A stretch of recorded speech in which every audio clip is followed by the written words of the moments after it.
सबसे पहला नियम एकादशी व्रत का सबसे पहला नियम है कि आप जिस दिन व्रत करो उसके एक दिन पहले भक्ति का संचार इस हृदय में करो। भक्ति का संचार इस हृदय में कर लीजिए। जिस दिन आप व्रत करो, जैसे एकादशी का व्रत कर रहे हो तो दशमी के दिन शाम का समय जब आवे, रात्रि जब होने लगे, शाम का समय आवे और रात्रि का आप जब भोजन ग्रहण करो तो उस भोजन में कोई ऐसा पदार्थ ग्रहण मत करिए जिस पदार्थ के कारण आपकी एकादशी बिगड़ जाए।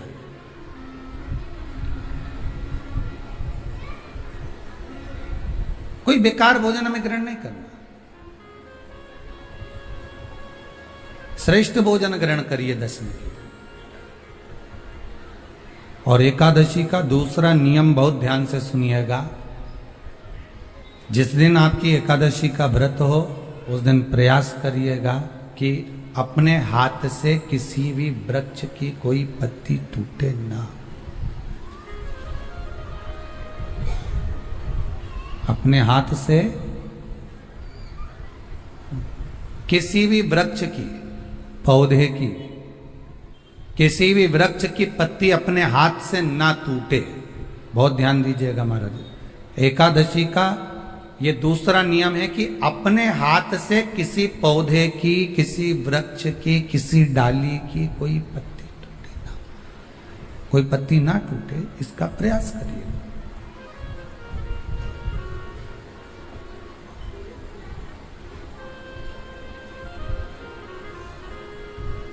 कितना सुंदर व्याख्यान कहा है, कितना सुंदर वर्णन है महाराज कि मात्र एकादशी का व्रत कर लेने पर, मात्र एकादशी का व्रत कर लेने पर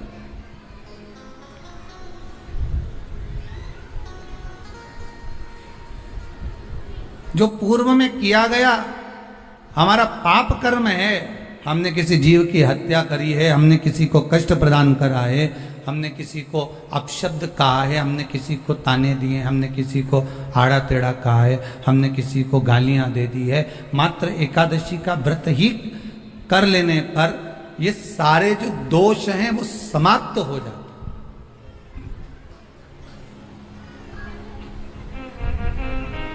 सारे दोष हमारे समाप्ति पर आ जाते।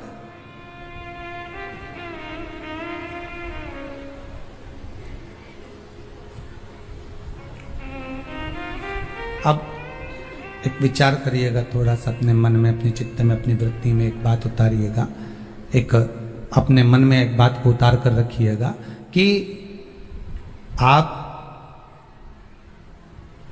अपने पाप को, अपने पाप कर्म को जिस दिन छिन्न करने वाले हो, समाप्त करने वाले हो, अपने पाप को आप जिस दिन समाप्ति पर लेकर जा रहे हो तो उसके एक दिन पहले आपको प्रसन्नता होना चाहिए कि नहीं होना चाहिए कि कल मेरा पाप कटने वाला है, कल मेरा पाप समाप्त होने वाला है। जो मैंने पाप कर्म करा है वो समाप्त होगा, जो मैंने पाप कर्म करा है वो कल समाप्त हो जाएगा। तो एक दिन पहले आपके चेहरे पर प्रसन्नता हो कि ना हो?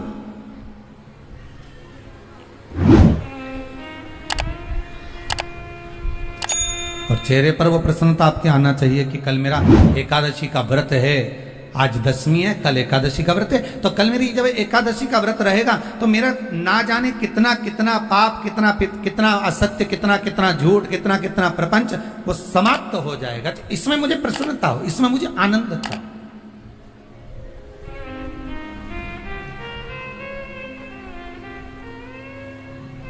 तो क्या कहा गया कि प्रयास करिएगा कि एकादशी के दिन कोई वृक्ष की, कोई डाली की, कोई कोपल की कोई पत्ती ना तोड़ी जाए।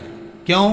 तो कहा अगर उस पत्ती को हम तोड़ देते हैं, वृक्ष की पत्ती को या क्यारे में लगी हुई कोई डाली की पत्ती को हम तोड़ देते हैं तो एकादशी का पुण्य फल प्राप्त नहीं होता, एकादशी का कोई फल हमारे खाते में नहीं जाता, पुण्य फल प्राप्त। अब फिर भले तुम चाहे तुमने मोरधन खाया हो, चाहे तुमने फिर चिप्स खाई हो, चाहे तुमने फिर व्रत का कितना ही सामान खा गए हो और तुमने सोचा कि आज मेरी एकादशी है, तो फिर उसका कोई फल प्राप्त नहीं है, उसका कोई सुख प्राप्त नहीं है आपको, फिर उसका कोई आनंद प्राप्त नहीं है आपको, फिर उसमें कोई आनंद की अनुभूति आपको नहीं मिल रही है। कितनी एकादशी है? जम के बोलो। 26। जो भगवान विष्णु के पास जाकर निवेदन करी थी वो निर्जला थी, निर्जला। इसलिए सारी एकादशियों में निर्जला एकादशी की महत्वता शास्त्र प्रमाण करता है महाराज। पर हिंदू धर्म के 3 व्रत ऐसे बता दिए जिन व्रतों का पुण्य समाप्त नहीं हुआ।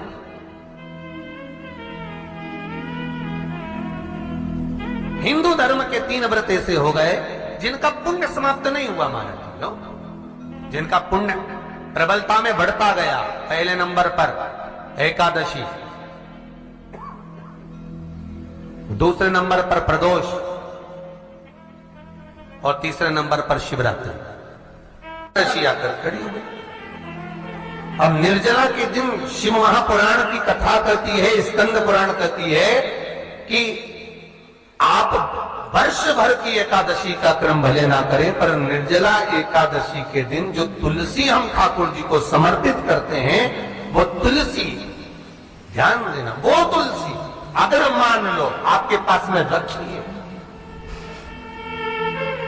निर्जला एकादशी के दिन भगवान ठाकुर जी को, शालिग्राम जी को, लड्डू गोपाल जी को आपके घर में, आपके मंदिर में जो आपने भगवान को तुलसी समर्पित करी है, वो तुलसी मान लो तुम्हारे पास रखी है और कोई व्यक्ति को बहुत बहुत ज्यादा कष्ट है, शरीर में बहुत बहुत कष्ट है, थोड़ी सी वो तुलसी चढ़ी हुई ठाकुर के चरणारविंद की, आप उस जीव को दो तो सही, आधा घंटा इंतजार करो, स्वास्थ्य में अंतर आना प्रारंभ हो जाता है उस निर्जला का। क्योंकि निर्जला ऐसी एकादशी है जिसने जगत में जाकर, देवताओं के पास जाकर निवेदन करा है जग कल्याण। जितनी माताएं एकादशी का व्रत करती, बहुत ध्यान से सुनना आज की कथा को, शायद जिंदगी में मिली ना मिली, पर ये कथा का रिश्ता तो बहुत ध्यान से सुनना।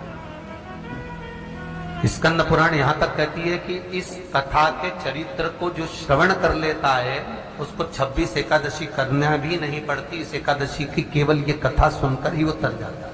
बहुत ध्यान से सुनना इसको, कथा को। एकादशी के दिन जब आप जल शंकर को चढ़ाने तो रोज ही जाते, जब एकादशी का दिन रहे और शंकर जी के मंदिर में आप जल समर्पित करें तो 3 बार मुख से स्वधा स्वधा स्वधा या स्वधा स्तोत्र का पाठ, जिसमें 12 श्लोक, 2-4 हैं। पैसा तो आ रहा है और घर में टिक नहीं रहा, डॉक्टर में, पुलिस में, एक्सीडेंट आदि में, कहीं गलत जगह पर, व्यसन में अगर पैसा जा रहा है, जुए में, मांसाहार, मदिरा पान, या कहीं आया पैसा आने में कमी नहीं, आ रहा है पर टिक नहीं रहा, रुक नहीं रहा।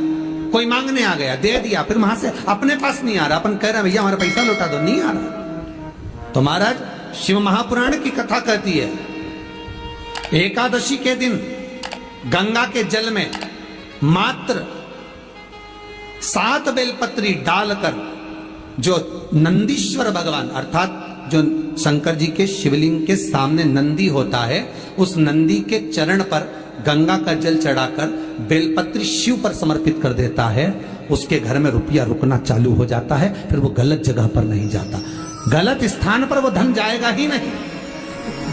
तूने समझा, मांग तुझे क्या चाहिए। एकादशी ने भगवान विष्णु से कहा, नाथ प्रभु वर दे दो, मृत्यु लोक में जो मनुष्य मेरा व्रत करेगा, चाहे जलचर, थलचर, वायुचर या सांसारिक मनुष्य, मेरा अगर एकादशी का व्रत करेगा, प्रभु उसके यहां धन धान्य वैभव सुख संपदा बढ़ेगी और उस जीवात्मा को नरक नहीं भोगना पड़ेगा, सीधे वैकुंठ का उसको वास मिलेगा। जब जीव आत्मा को लेकर चला जाएगा। यम के दूत जब बंदी बनाकर ले जा रहे होंगे उस जीवात्मा को जिसके प्राण छूटे होंगे, यम के दूत जब बंदी बनाकर ले जा रहे होंगे, तब मुझे वर दो कि मैं इसका हाथ पकड़कर बेतन्नी से पार उतार कर सारे नरकों से निकालती हुई आपके धाम में लेकर आऊं। भगवान ने वर दे दिया, तथास्तु। हे एकादशी सुनो, मृत्यु लोक का मनुष्य अन्न का त्याग कर कर, क्योंकि अन्न में एकादशी के दिन पाप पुरुष रहता है, अन्न का त्याग कर कर एकादशी के दिन जो मनुष्य तुम्हारा व्रत धारण करेगा, उस व्रत को करेगा और उस व्रत को धारण करेगा, उसकी मनोकामना पूर्ण होकर वो मेरे ही धाम को जाएगा। ये तो हुआ एकादशी के जन्म की कथा। एकादशी कई लोग इसको धन के लिए भी करते हैं, संपदा के लिए। संपदा के लिए अर्थात जिसका व्यापार नहीं चलता, जिसके घर में पैसा नहीं आता, या नौकरी नहीं लग रही, या सर्विस नहीं लग रही, आप अप्लाई कर रहे हो, जगह जगह जाकर इंटरव्यू भी दे रहे हो और पैसा नहीं आता, तो उसके लिए भी प्रयास किया जाता है। पर उसके लिए यहाँ पर जो धन के लिए करते हैं, उसके लिए विष्णुपदी के लिए करते हैं। मतलब जैसे गंगा के जल में तुलसी के 11 पत्ते डाले जाते हैं और उसको किसी भी नारायण के मंदिर में राम कृष्ण शिव शंकर नहीं, राम कृष्ण भगवान विष्णु दत्त आदि जितने नारायण के मंदिर हैं, उस मंदिर में किसी भी पात्र में, एक छोटे से पात्र में उसको भरकर रखी जाते हैं महाराज। उससे भी जॉब सर्विस नौकरी में सफलता प्राप्त हो जाती है। परंतु वो भी एकादशी को ही होता है। कुछ देर तक पात्र को रखा जाता है, फिर वही पात्र का जल किसी भी वृक्ष के नीचे डाल दिया जाता है, उससे भी नौकरी के लिए फायदा मिलता है। गंगा का जल कोई साधारण नहीं। दशमी, एकादशी और द्वादशी, इन 3 तिथियों पर एक रोटी में थोड़ा सा मीठा रखकर सोमक पितृ का नाम लेकर यदि गाय को खिला दिया जाता है, तो अगर कोई पूर्वज प्रेत योनि में भी पड़ा हुआ होता है, भटक रहा होता है, जिसको पिंड नहीं मिला, जो अचानक मर गया होता है, अधोगति में चले गया होता है, उस जीव की मुक्ति दशमी, एकादशी और द्वादशी, ये 3 दिन सोमक पितृ का नाम लेकर रोटी में, पूरी में मीठा रखकर अगर गाय को खिला दिया जाता है, ये 3 दिन तक, तो वो पितृ कभी भटकते नहीं है, उनको मुक्ति प्राप्त हो जाती है, मोक्ष में। नहीं, एकादशी है कौन, क्यों इसकी इतनी प्रधानता है, क्यों इसकी पुण्यता है, ऐसा क्या है एकादशी में जो इसकी पुण्यता मानी जाए? कौन है ये जो भगवान नारायण तक एकादशी का व्रत करते हैं? सुभद्रा जी को भगवान जगन्नाथ ने, जगदीश ने एकादशी का व्रत कराया था। बद्रीनारायण भगवान को माता लक्ष्मी ने एकादशी का व्रत कराया था। क्यों? चंद्रायण एकादशी व्रत की माता। एकादशी है कौन? तो कहा जिसको व्रत करने पर भगवान नारायण भी जिसका व्रत करते हो, भगवान माता लक्ष्मी जिसका व्रत करती हो, वो एकादशी है कौन? तो शास्त्र वर्णन करता है महाराज, स्कंद पुराण का सुंदर चातुर्मास्य खंड के अंतर्गत वर्णन आया है महाराज। एक बार भगवान विष्णु आनंद में विराजमान थे, पद्मावती और माता लक्ष्मी दोनों उनके पास में विराजी हुई थी। भगवान लक्ष्मी और पद्मावती दोनों बैठी है, एक सिर के पास, एक चरण के पास। कुछ समय बाद वहीं पर ब्रह्मदेव का आगमन हुआ और ब्रह्मा जी आगमन पाकर भगवान नारायण पद्मावती से लगकर उठे और उठकर लक्ष्मी की ओर झुके। झुकने पर इन तीनों के समागम से भगवान नारायण के हृदय चित्त से एक कन्या प्रकट हो गई। उस कन्या का नाम एका था। क्या नाम था? एका। अब 10 उसके गुण इतने प्रबल थे, वो 10 गुण उसके बड़े प्रबल थे कि वो एका जिसको निहारती थी उसको संपदावान बना देती थी, जिसको देख लेती थी उसके जीवन में वो आनंद की अनुभूतियां करा देती थी। एका जिस मार्ग से जाती थी उस मार्ग के द्वार खोल देती थी। एका का पुण्य इतना पुण्य प्रखर। पद्मावती और लक्ष्मी ने कहा महाराज, ये बेटी आपके द्वारा निर्मित हुई है, इसका कन्यादान करना चाहिए। हमारे यहाँ हिंदू धर्म में रीति है, जिस दिन कन्यादान करा जाता है उस दिन व्रत रखा जाता है। अब आजकल रखते कि नहीं रखते हो मालूम नहीं। और कन्यादान करते समय व्रत रखा जाता है। व्रत रखना है, एका का कन्यादान करना है। भगवान बोले कन्यादान करें, किसको दें? एका किसको दी जाए? एका प्रदान किसको करी जाए? पुण्यता किसको दी जाए? भगवान नारायण ने उसी समय मांग तुझे क्या चाहिए। एकादशी ने भगवान विष्णु से कहा, नाथ प्रभु वर दे दो, मृत्यु लोक में जो मनुष्य मेरा व्रत करेगा, चाहे जलचर, थलचर, वायुचर या सांसारिक मनुष्य, मेरा अगर एकादशी का व्रत करेगा, प्रभु उसके यहां धन धान्य वैभव सुख संपदा बढ़ेगी और उस जीवात्मा को नरक नहीं भोगना पड़ेगा, सीधे वैकुंठ का उसको वास मिलेगा।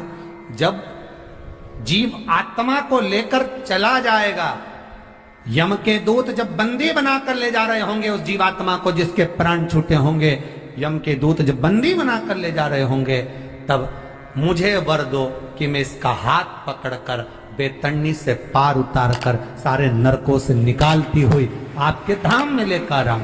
भगवान ने वर दे दिया, तथास्तु। हे एकादशी सुनो, मृत्यु लोक का मनुष्य अन्न का त्याग कर कर, क्योंकि अन्न में एकादशी के दिन पाप पुरुष रहता, अन्न का त्याग कर कर एकादशी के दिन जो मनुष्य तुम्हारा व्रत धारण करेगा, उस व्रत को करेगा और उस व्रत को धारण करेगा, उसकी मनोकामना पूर्ण होकर वो मेरे ही धाम को जाएगा। ये तो हुआ एकादशी के जन्म की कथा। एकादशी के दिन शंकर भगवान को चावल का दाना चढ़ाना चाहिए कि नहीं चाहिए?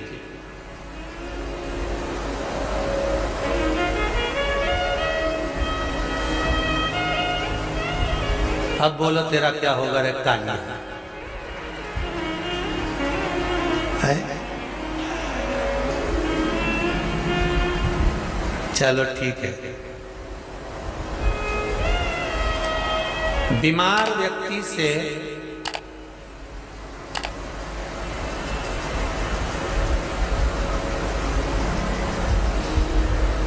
कोई बीमार व्यक्ति है, बहुत रोगीला, उसको बहुत रोग है, शुगर है, बीपी है, थायराइड है, सब कुछ है उसको,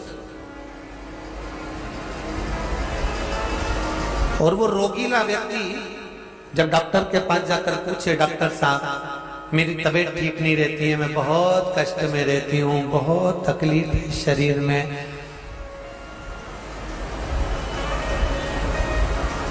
और अभी सावन का महीने का व्रत आ रहा है डॉक्टर साहब, 1 महीना में व्रत करती थी पहले, करूं कि नहीं करूं? तो डॉक्टर साहब क्या बोलेंगे? बोलते जाओ जरा जम के। डॉक्टर बोलेगा कि आप व्रत मत करो। डॉक्टर एक बात कहेंगे, शरीर स्वस्थ रखना है, व्रत बाद में हो जाएगा, अगले वर्ष कर लेना, पर अभी शरीर को सही रखने के लिए दोनों समय अच्छे पेट भरकर सात्विक भोजन करो और अपने शरीर को ठीक करो। सात्विक भोजन अपने शरीर को, व्रत बाद में भी हो जाए, अगले वर्ष हो जाए।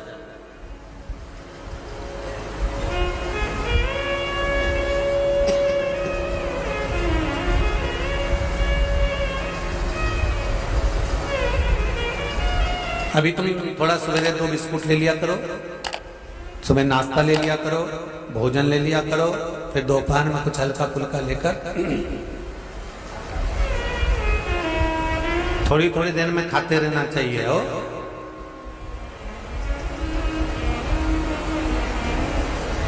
थोड़ा थोड़ा खाओ, थोड़ी थोड़ी देर में खाओ, एक साथ सुरसा जैसे मत निपटा जाए, थोड़ा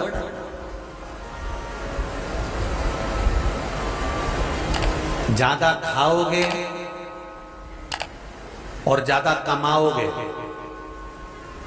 तो दूसरों को कष्ट नहीं होगा, कष्ट खुद को होगा। ज्यादा खाओगे आपाच्य हो जाएगा, रात की नींद उड़ जाएगी, शरीर में अच्छा नहीं लगेगा। ज्यादा कमाओगे, रात की नींद उड़ जाएगी, दुनिया की दृष्टि तुम पर पड़ जाएगी और तुम्हारी रातों की नींद चली जाएगी। कमाओ भी उतना जितना खर्च कर सको और खाओ भी उतना जितना पचा सको। अति सर्वस्व वर्जित। डॉक्टर कहेंगे अभी ये तुम्हारा व्रत जो है ना अगले साल कर लेना, इस साल मत करिए, इस साल तो आराम से भोजन वोजन करो तुम लोग, बढ़िया प्रेम से खाओ पिए। तो उसी तरह किसी ने पूछा कि चावल का दाना एकादशी पर भगवान शंकर को चढ़ा सकते हैं? चावल का दाना शंकर जी को चढ़ाते क्यों है, पहले तो वो समझ लो। बेलपत्री का तो महत्व आपको बार बार बताया कि बेलपत्री शिव जी को क्यों चढ़ाई जाती है, कहीं रोग के लिए, कहीं बीमारी के लिए, कहीं किस कार्य के लिए, कहीं कोई कार्य के लिए, कहीं कोई कार्य के लिए। चावल का दाना अगर हम शंकर भगवान को चढ़ा रहे तो क्यों चढ़ा रहे हैं, उसका कारण क्या है? चावल का दाना शिव को चढ़ाने का केवल एक कारण रहता है कि चावल को अक्षत कहते हैं।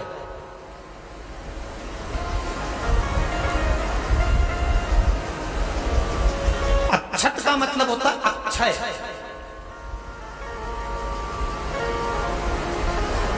अभी हमारे यहां एक तिथि आने वाली है, अक्षय तृतीया। उसका मतलब क्या होता है? अक्षय, जिसका कभी क्षय ना हो।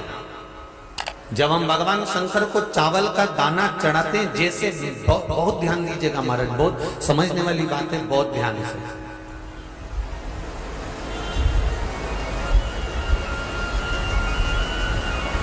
चावल का दाना हमारे मस्तक पर तिलक करने के बाद पंडित जी क्यों लगाते हैं कि भगवान जैसा समय आज चल रहा है, आप पूजन कर रहे हो, पाठ कर रहे हो, दान कर रहे हो, पुण्य कर रहे हो, सत्कर्म कर रहे हो, भजन कर रहे हो, मेरा देव अधिदेव महादेव, मेरा नारायण, मेरा सत्यनारायण भगवान, मेरा राम जी, मेरा विष्णु जी, मेरा भागवत मैया, मेरी रामायण मैया, ब्राह्मण मस्तक पर तिलक लगाने के बाद चावल इसलिए लगाता है कि जैसा समय आज चल रहा है, भगवान तुमको ऐसा ही समय बनाकर रखे और तुम ऐसे ही चार चांद लगाते रहो, दान पुण्य संकीर्तन करते रहो। इसलिए मस्तक पर चावल का दाना लगाया है।